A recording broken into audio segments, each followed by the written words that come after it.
Hello बच्चों, मैं नेहा खंडेलवाल आज की कक्षा में आपका स्वागत करती हूँ। बच्चों, हम पढ़ रहे हैं कक्षा 4 की गणित विषय और इसमें हमारा 14वां अध्याय है भार। तो बच्चों, आज हम इस अध्याय में बाटों की सहायता से तोल करना सीखेंगे, यानी विभिन्न भार को बाटों की सहायता से किस तरह नापा जाता है, यानी विभिन्न वस्तुओं को हम कैसे बाटों की सहायता से तोल सकते हैं। तो करते हैं बच्चों। तो देखिए, यहाँ पर आपको दिखाई दे रहा है कि अनुमान लगाकर तोल और वस्तुओं का मिलान कीजिए। बच्चों, यहाँ पर जो वस्तुएं हमें दिखाई दे रही है उन वस्तुओं का हमें अनुमान लगाना है। किससे लगाना है? इनकी तोल से, यानी कौन सी वस्तु की तोल कितनी हो सकती है। तो हम इनको देखते हैं। पहली वस्तु है आटा, दूसरी है शक्कर, तीसरी है कुर्सी, चौथी है घी और पांचवी वस्तु है नमकीन। अब बच्चों, इन वस्तुओं के भारों का हमें अनुमान लगाना है कि किसमें कितना भार हो सकता है। तो देखिए, पहली वस्तु जो आटा है उसका भार कितना हो सकता है। तो यहाँ पर लिखा हुआ है 2 किलोग्राम, 4 किलोग्राम, 500 ग्राम, 100 किलोग्राम और 10 किलोग्राम। तो बच्चों, जो आटा होता है वो होता है 10 किलोग्राम का, तो हम इसको मिलाएंगे 10 किलोग्राम से। अब दूसरी चीज है शक्कर की बोरी, जो कि बच्चों बड़ी होती है। तो बच्चों, इसमें कितना भार हो सकता है? इसमें हो सकता है 100 किलोग्राम भार, क्योंकि जो शक्कर की बोरी होती है वो पूरी भरी हुई होती है, वो 100 किलो की होती है। तीसरी चीज है बच्चों कुर्सी। अब कुर्सी का भार कितना हो सकता है? इसका हो सकता है बच्चों 4 किलोग्राम भार। और चौथी चीज है घी, और घी का भार हो सकता है 2 किलोग्राम। और पांचवी चीज है नमकीन, और नमकीन का भार है 500 ग्राम। तो देखिए बच्चों, इन वस्तुओं के भारों का अंदाजा लगाकर हमने इनके भार से मिला दिया है।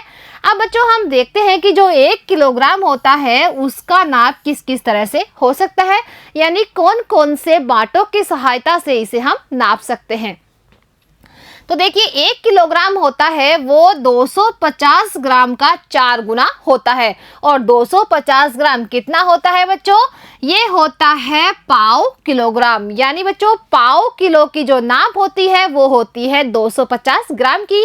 तो बच्चों 250 को जब हम 4 बार जोड़ते हैं तो बनता है 1 किलोग्राम। और वो कैसे? देखो बच्चों, 250 को हम 4 बार यहाँ पर लिखते हैं। अब इनको जोड़ते हैं बच्चों, तो यहाँ पर 0 आएगा। 5 और 5 होते हैं 10, 10 और 5 होते हैं 15, 15 और 5 कितने होते हैं? 20, 20 का 0 हम यहाँ लिखेंगे और 2 की लगा देंगे हासिल।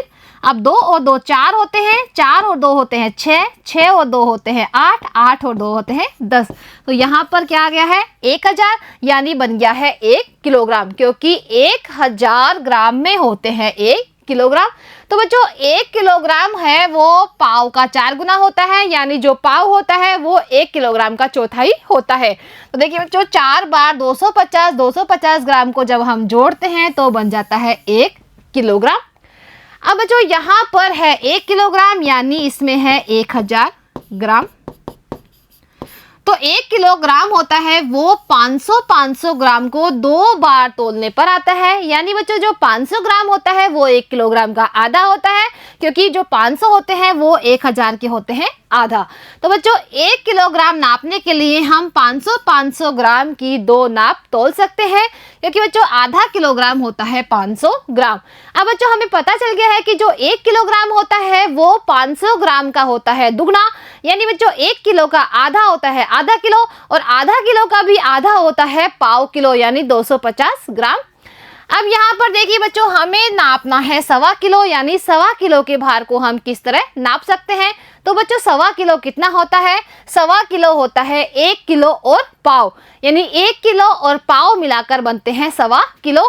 तो इसको नापने के लिए बच्चों 1 किलो की 1 बाट और 250 ग्राम हमें अलग से तोलना होता है। तो बच्चों, इन दोनों को मिलाकर बनता है 1.25 किलो, यानी 1 किलो और पाव मिलकर बनते हैं 1.25 किलो। इसी तरह बच्चों 1.5 किलो किस तरह बनता है? 1 किलो और आधा मिलकर बनता है 1.5 किलो। बच्चों 1 और आधा जब मिलता है तो बन जाता है 1.5 किलो। इसी तरह बच्चों, अगर हमें नापना है 2.5 किलो, तो 2.5 किलो कितना होता है? 2.5 किलो होता है बच्चों 2 और आधा। तो बच्चों, इसके लिए हम 1 किलो की 1 नाप, 1 किलो की 1 और नाप, और आधा किलो की 1 नाप हम लेते हैं तो बन जाता है 2.5 किलो। और बच्चों अगर 2 किलो की नाप हो तो 2 किलो की एक नाप और 500 ग्राम की एक नाप मिलकर भी बन जाता है 2.5 किलो। तो बच्चों इस तरह से हम विभिन्न नापों को तोल सकते हैं। अब यहाँ पर बच्चों देखिए 1 किलो का आपको बाट दिखाई दे रहा है। अब ये 200 ग्राम अथवा 5वां हिस्सा अर्थात 200 ग्राम 1 किलो का 5वां हिस्सा होता है। यानी जो 200 ग्राम का जो बाट होता है वो 1 किलो का होता है 5वां हिस्सा, क्योंकि 200 ग्राम को 5 बार मिलाने पर बनता है 1000 ग्राम, जो कि 1 किलोग्राम के बराबर है। तो बच्चों अब हमें पता चल गया है कि 1 किलोग्राम में होते हैं 1000 ग्राम।